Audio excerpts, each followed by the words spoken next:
ఈరోజు కాంగ్రెస్ పార్టీ చేస్తున్న అభివృద్ధి కార్యక్రమాలను డైవర్ట్ చేయడానికి మీరు చేస్తున్న ఎత్తుగడ ఇలా బీసీ బిల్లు పెట్టి తర్వాత వర్గీకరణకు సంబంధించిన అంశం తెర మీదకి తెచ్చి ఆ వర్గాల నుంచి ప్రేమ వస్తుంటే ఒక సమస్య తెచ్చింది.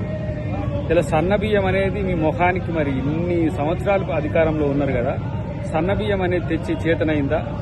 వెనకటికి ఎన్టీఆర్ గారు ఇలా బియ్యం ₹2 కిలో బియ్యం ఇచ్చిండు అని అంటే, తర్వాత కిరణ్ కుమార్ రెడ్డి గారు కాంగ్రెస్ ప్రభుత్వంలో ₹1 ఇచ్చిందంటే ఇప్పుడు సన్న బియ్యం అనేది ఒక చరిత్ర.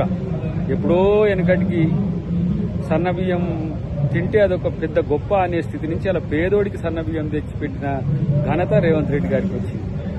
ఇన్ని సంవత్సరాల్లో దాదాపు మీరు ఏ కోశాన బడుగుల గురించి ఆలోచించలేదు. బీసీ బిల్లును తీసుకొచ్చినాం, దానికి మీకు మద్దతు చేతగాలే. కాబట్టి ఇవన్నీ కూడా ఏమంటారు, ప్రాపగండా టీమ్గా మారిపోయింది.